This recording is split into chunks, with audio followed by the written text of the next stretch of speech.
Meat processor caught up in child labour violations, despite doing nothing wrong.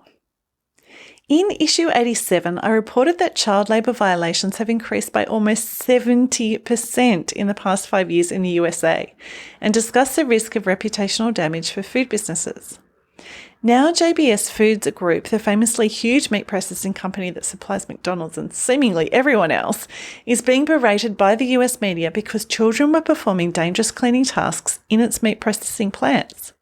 The thing is, JBS did not hire the kids and did not break child labour laws. JBS contracted a service provider to clean production areas in some of its plants. It was the service provider, PSSI, Packers Sanitation Services Incorporated, a leading nationwide cleaning and sanitation services firm, that has been accused of the child labour law violations. PSSI provides services to some 400 food factories, including JBS facilities in multiple locations, or at least they did so until this scandal broke. JBS was not hiring the children, but should they have realised that their supplier was? And where does the responsibility lie? PSSI initially denied they were hiring children after concerns were raised by school teachers who were concerned about their students. The problem turned out to be occurring at 13 different plants in 8 different states with at least 100 underage employees. PSSI is owned by a private equity firm which said it had performed extensive due diligence on PSSI to confirm it had industry-leading hiring compliance before purchasing it.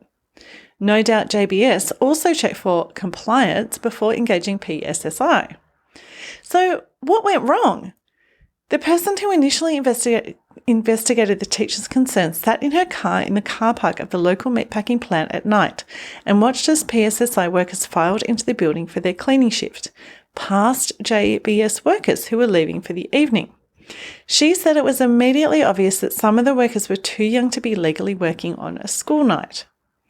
If the investigator could see that the kids were too young to be legally working, did JBS workers also suspect a problem? And if so, what should they have done about it? It seems the underage workers were there by choice, with the workers faking their ages.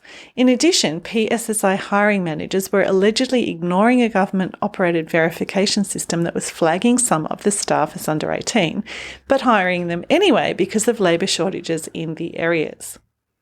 The teens were paid the same as adults, so PSSI's alleged decision to hire them was not directly motivated by money, but rather was related to the need to get the job done in a very tight labour market. The hiring of underage staff is reported to have been occurring at PSSI since at least 2019. The teens and their families had their own motivations too. One mother was accused of obtaining false documents so her child could work. Another parent was sentenced to jail for child abuse or endangerment for sending their child to work for PSSI.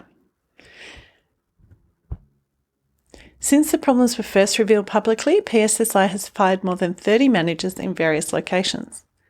JBS says they didn't know children were working as cleaners on the night shift in their factories, but it has also fired PSSI at more than 24 of its meat processing facilities. PSSI has paid a fine of $1.5 million, the maximum available. As a food professional, you may be asked to conduct due diligence on your suppliers, including cleaning companies. If their documentation comes up squeaky clean, but you suspect they use illegal work practices on your site, you should say something. Such practices are not just unethical, but they also pose a risk to your company's reputation. We should all avoid turning a blind eye to unethical practices in our supply chains, especially when it comes to the youngest and most vulnerable workers.